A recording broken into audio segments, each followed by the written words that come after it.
Hello everyone, welcome back to your own channel the Edu Excel and e learning platform. जैसे कि आप जानते हो सेशन के बारे में और सीरीज के बारे में रोजाना हम लोगों का यहाँ पर 11th को टारगेट हम लोग कर रहे हैं और 12th को टारगेट कर रहे हैं। चाहे आप 11th में किसी भी स्ट्रीम में हो, पीसीएम में हो या फिर पीसीबी में, या फिर आप 12th में किसी भी स्ट्रीम में हो, पीसीएम में हो या पीसीबी में, आपका पूरा सिलेबस यहाँ पर कराया जा रहा है। 12th बोर्ड्स का भी और 11th क्लास का भी पूरा सिलेबस आपका इस चैनल पर बिल्कुल फ्री ऑफ कॉस्ट हो रहा है। अगर आप 11th 12th कर चुके हैं, पास आउट हैं और ड्रॉप ईयर आपका है और किसी पर्टिकुलर एंट्रेंस की तैयारी कर रहे हैं, फिर चाहे वो जेडबलई मेंस हो, चाहे वो एमयू बीटेक हो, या फिर वो बीएससी हो, या फिर वो बीएससी नर्सिंग हो, या फिर वो नीट हो, कुछ भी, या एमयू बीटेक हो, तो आप बिल्कुल सही प्लेटफॉर्म पर हैं। यहां आप अपने कॉन्सेप्ट को ब्रशअप कर सकते हैं। अगर आप 11 12 कर चुके हैं और किसी पर्टिकुलर एंट्रेंस की तैयारी कर रहे हैं, या फिर अगर आप अभी 11th में हैं तो आप अपनी 11th के लेक्चर्स को पूरा कर सकते हैं, 12th में है तो 12th के लेक्चर्स को पूरा कर सकते हैं एज अ मैथमेटिक्स मेंटोर। जैसे कि आपको पता है कि मैं इस प्लेटफॉर्म पर आपको मैथमेटिक्स पढ़ाता हूं, तो मैं अपने ही सब्जेक्ट की बात करूंगा। अगर मैं बात करूं मैथमेटिक्स की, तो रोजाना मैथ्स की एक वीडियो क्लास 11th के चैनल पर अपलोड होती है और एक वीडियो क्लास 12th की अपलोड होती है। अगर हम क्लास 12th की बात करें तो 12th में मैंने स्टार्टिंग कराई थी मैट्रिसेस से। मैट्रिसेस हमने लगभग 8 से 9 लेक्चर में पूरा पढ़ा है, ठीक है। फाउंडेशन से स्टार्ट किया था, बेसिक से स्टार्ट किया था और डिटेल में मैट्रिसेस पढ़ा। फिर हमने चैप्टर नंबर 2 12th का डिटरमिनेंट स्टार्ट किया, वो भी बेसिक टू एडवांस पढ़ा।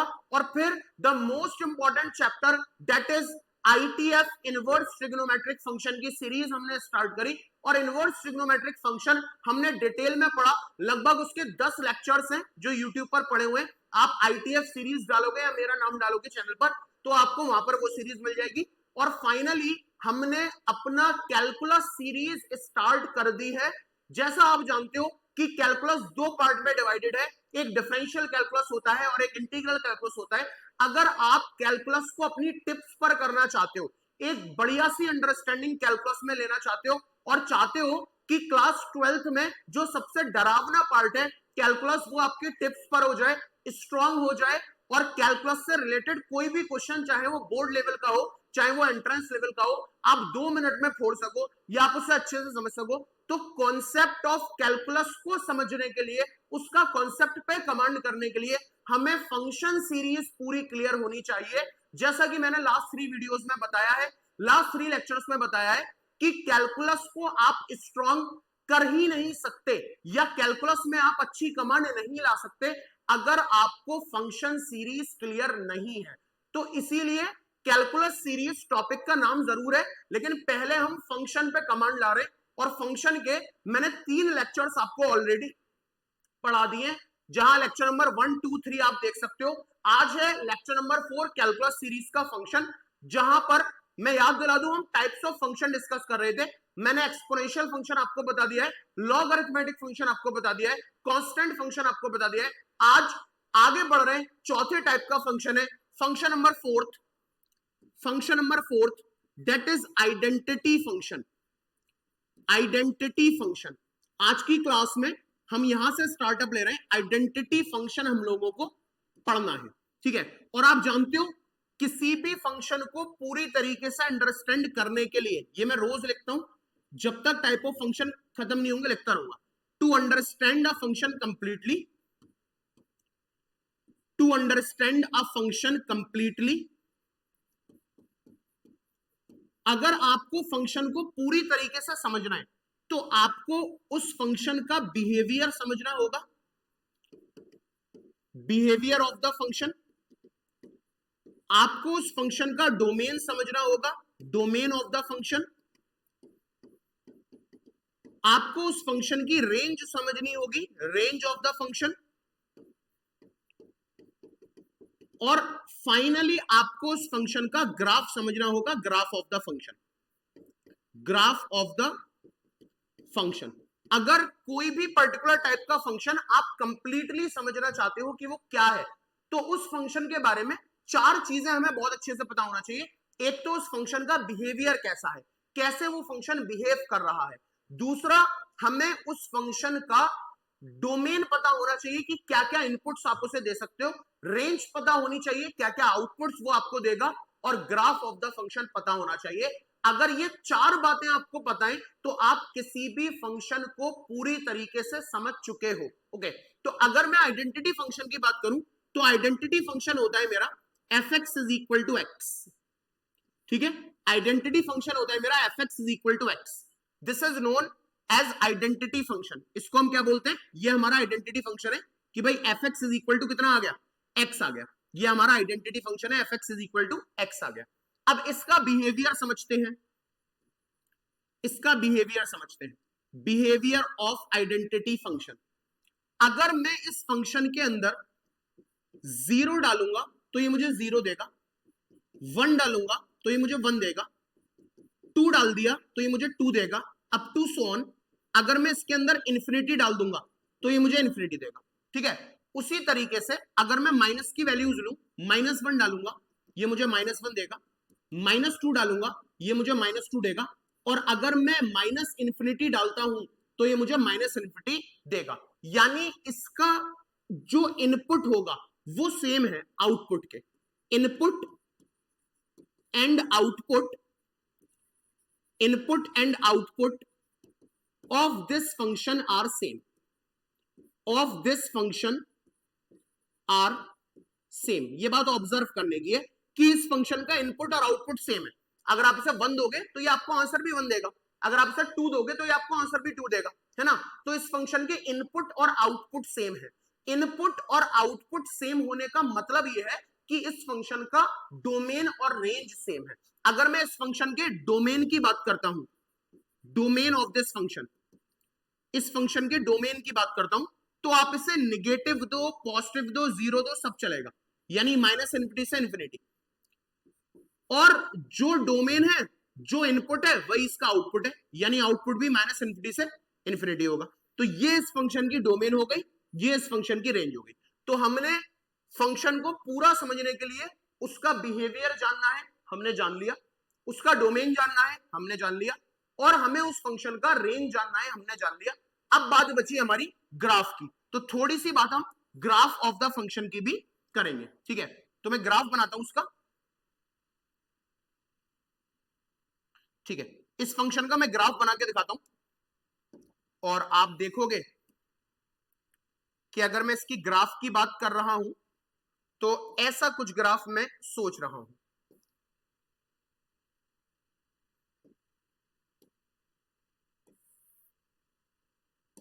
This is our X, this is our Y. Graph अगर मैं बनाऊं तो F x is equal to X का ग्राफ ऐसा आएगा। ये हमारा y इक्वल टू एक्स का ग्राफ है ना, y इक्वल टू एक्स का ग्राफ है, आइडेंटिटी फंक्शन का ग्राफ है। आप देख, चेक करके देखो, अगर इस पॉइंट को ले लो तो इस पॉइंट पर x1 है, y भी 1 है। अगर आप इस पॉइंट को ले लो, इस पॉइंट पर x2 है और y भी 2 है। कोई भी आप पॉइंट लो, उस पॉइंट पे जितना x होगा उतना ही y होगा। ठीक है, तो this is our the graph of the identity function. तो इस फंक्शन का हमने बिहेवियर समझा, डोमेन समझा, रेंज समझा और ग्राफ समझा, तो क्लैरिटी आ गई कि हमें कंप्लीट इंफॉर्मेशन पता पड़ गई फंक्शन के ऊपर। This is type number 4। आगे बात करेंगे नेक्स्ट टाइप की, लेकिन उससे पहले please pause the video and note it down. जल्दी से इसको पॉज करके नोट करेंगे।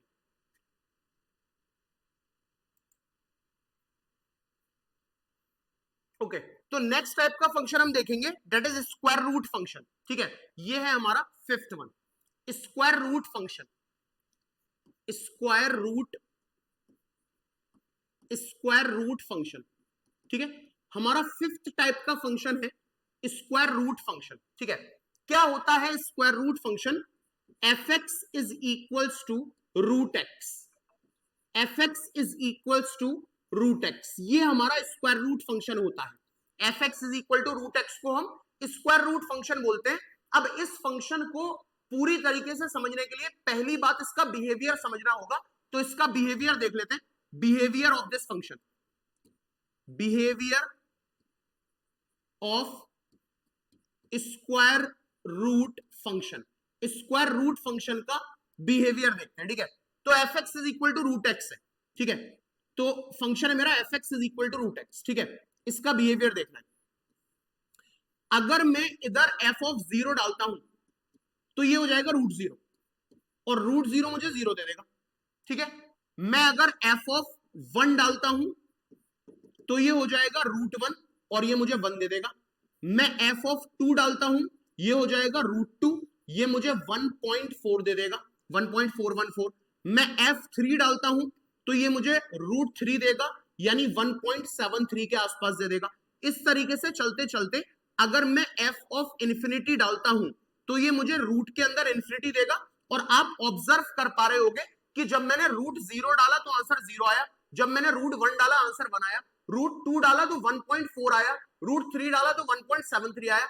यानी जो भी इनपुट में दे रहा हूं उससे बड़ा मुझे आउटपुट मिल रहा है ना, आउटपुट भी मेरा उसी हिसाब से बढ़ता जा रहा है। तो यहां पर अगर रूट इन्फिनिटी डालूंगा तो ये मुझे इन्फिनिटी देगा, ठीक है।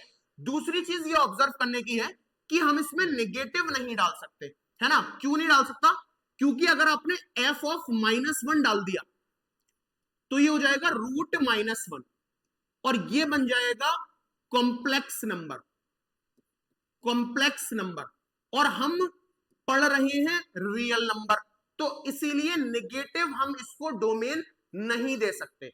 अब डोमेन नेगेटिव नहीं दे सकते और आंसर भी हमें क्या मिल रहा है, 0 भी मिल रहा है और पॉजिटिव नंबर भी मिल रहे हैं, तो 0 मेरा इंक्लूडेड है।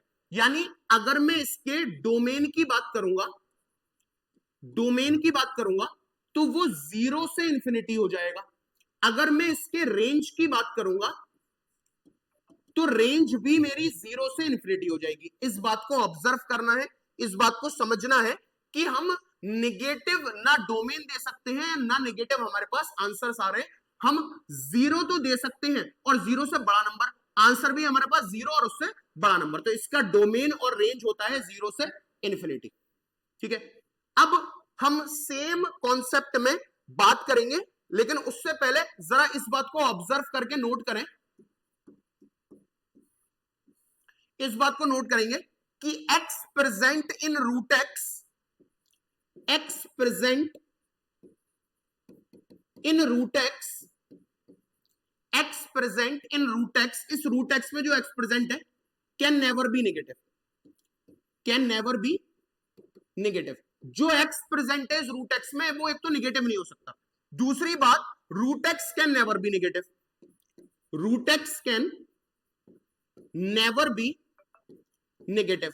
जो हमारा रूट एक्स है वो भी नेगेटिव नहीं हो सकता। यही बात मैंने समझाना चाहा है कि रूट के अंदर जो एक्स है वो नेगेटिव नहीं हो सकता और रूट एक्स नेगेटिव नहीं हो सकता, वरना कॉम्प्लेक्स में चले जाओगे। तो इस बात को नोट करेंगे और साथ के साथ इसका अगर हम ग्राफ भी देखें तो ग्राफ देखो जरा किस तरीके से आएगा, ठीक है।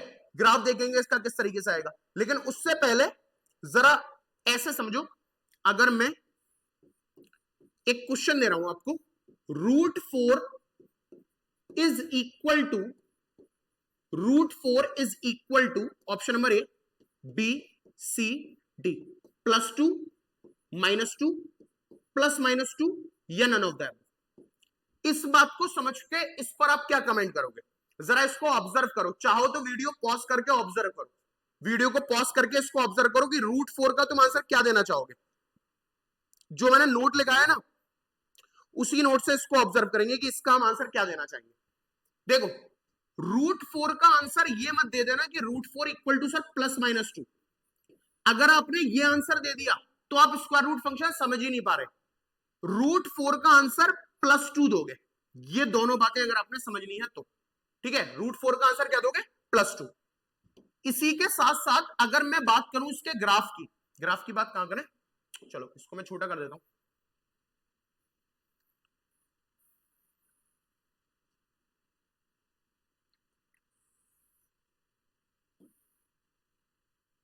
ठीक है, अगर मैं बात करूं इसके ग्राफ की,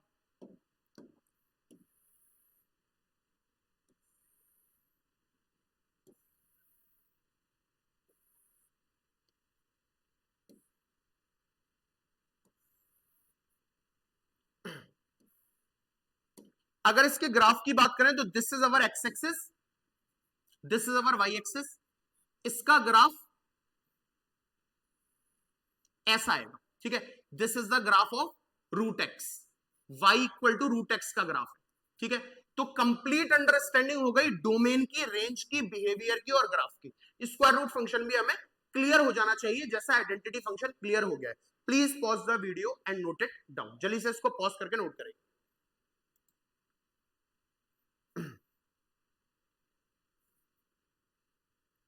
okay, now type number 6 is simple parabolic function.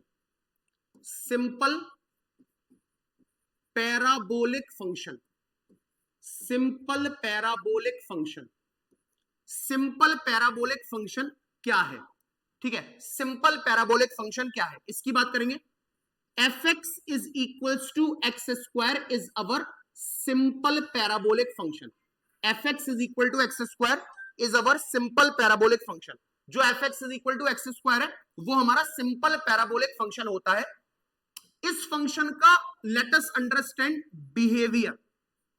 इस फंक्शन का अगर मैं बिहेवियर आपको समझाऊं, बिहेवियर ऑफ fx, ठीक है, behaviour of simple parabolic function, तो आप देख पाओगे कि अगर मेरा function fx is equal to x square है, ठीक है, इसमें मैं पहले तो अगर 0 डालता हूं तो आंसर 0 का स्क्वायर 0, अगर मैं 1 डालूंगा तो 1 का स्क्वायर 1, 2 डालूंगा तो 2 का square 4, up to so on. अगर मैं इसमें इंफिनिटी डालूंगा तो इंफिनिटी का स्क्वायर इंफिनिटी, ठीक है।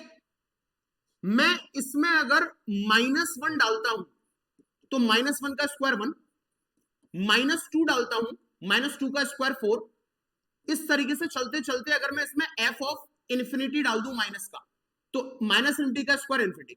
यहां ऑब्जर्व करने वाली बात बच्चों ये है कि जो इसके डोमेन है, जो इसके डोमेन है, अगर आप डोमेन पे नजर डालो, इनपुट्स पे नजर डालो, तो इनपुट्स हमने इंफिनिटी से लेके माइनस इंफिनिटी तक ऐसे दिए।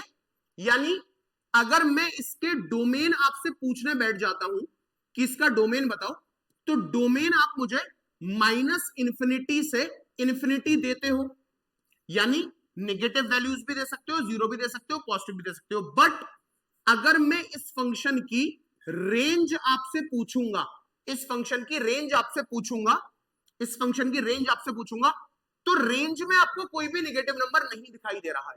0 तो दिख रहा है लेकिन सारे पॉजिटिव हैं, तो 0 इंक्लूडेड है और 0 से आगे इंफिनिटी। ये इसकी डोमेन हो गई और ये इसका रेंज हो गया, ठीक है।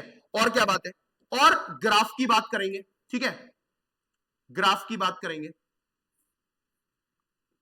अगर इस फंक्शन का ग्राफ आप ढंग से देखो और गौर करो, तो इसका जो ग्राफ होता है ना वो पैराबोलिक नेचर का होता है। इसका जो ग्राफ होता है वो पैराबोलिक नेचर का होगा, ठीक है। इसका ग्राफ बनाता हूं, इसका ग्राफ जो होगा आपका वो पैराबोलिक नेचर का होगा और पैराबोला शेप होता है ये,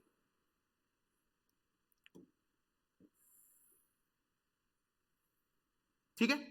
ये होगा हमारा y equal to x square का ग्राफ और इसको बोलते हैं पैराबोलिक ग्राफ, पैराबोलिक ग्राफ, ठीक है, या पैराबोलिक शेप। तो इस फंक्शन का बिहेवियर हो गया, डोमेन हो गया, रेंज हो गया और ग्राफ हो गया पैराबोलिक। अब एक बड़ा अच्छा इंपॉर्टेंट ऑब्जर्वेशन मैं आपको बताऊंगा, बट उससे पहले इसको नोट कर लीजिए, ठीक है। एक बहुत अच्छा ऑब्जर्वेशन बताते हैं, फिर उससे पहले नोट कर लीजिए।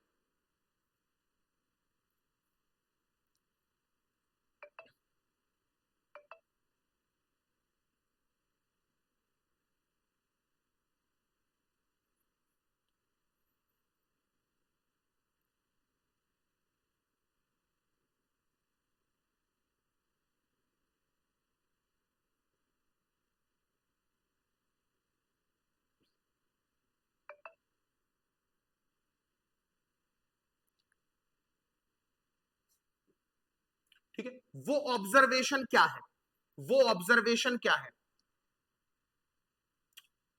अगर आप देखो ना, तो ये जो y equal to root x है, या इसको ऐसे समझ लो, एक ऑब्जर्वेशन क्या है यहां से, ठीक है, ऑब्जर्वेशन, ऑब्जर्वेशन क्या है, ठीक है, ऑब्जर्वेशन क्या है?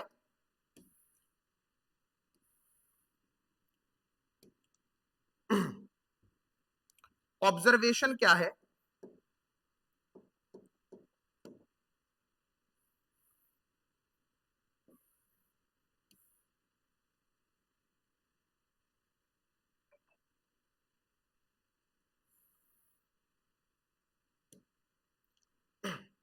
एक्स और वाई, बहुत ध्यान से देखना। अभी मैंने ग्राफ बनाया y equal to x square का, ठीक है, y equal to x square का ग्राफ बना ऐसा, ठीक है, this is the graph of y equal to x square, ये y equal to x square का ग्राफ है, ठीक है। ऑन द अदर हैंड एक और ले लेते हैं, एक हमने y equal to root x का ग्राफ बनाया था, ये y equal to root x का ग्राफ है, this graph is for y equal to root x, ठीक है। मैं यहां पर y equal to root x का ग्राफ भी बनाता हूं इसी प्लेन में,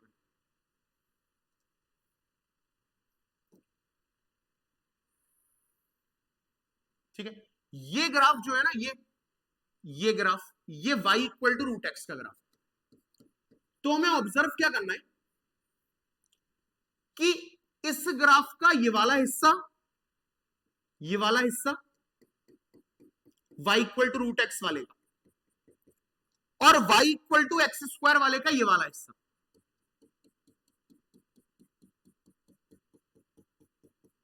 ठीक है। और बीच का आप जानते हो ये जो लाइन है वो y equal to x line होगी, ये जो लाइन है वो मेरी y equal to x line होती है। ये कलर क्यों नहीं ले रहा,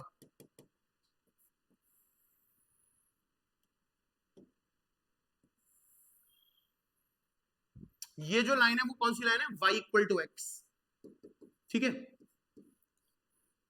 तो ये जो पोर्शन है ना दोनों, ये दोनों पोर्शन जो है, यहां ये बात हमें नोट करनी है, they are the mirror images, they are the mirror images of each other about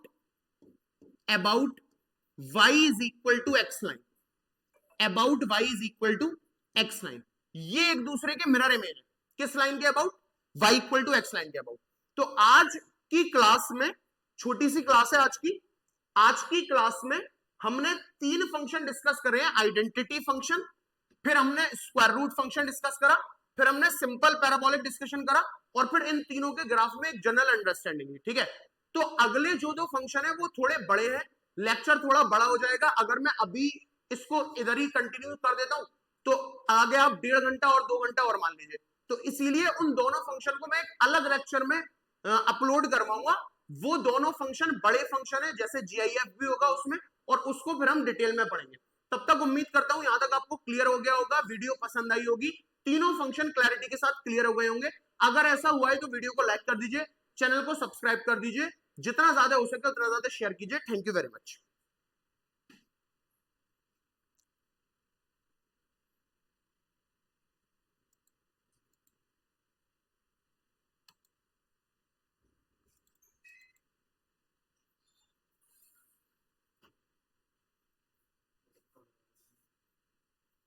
क्या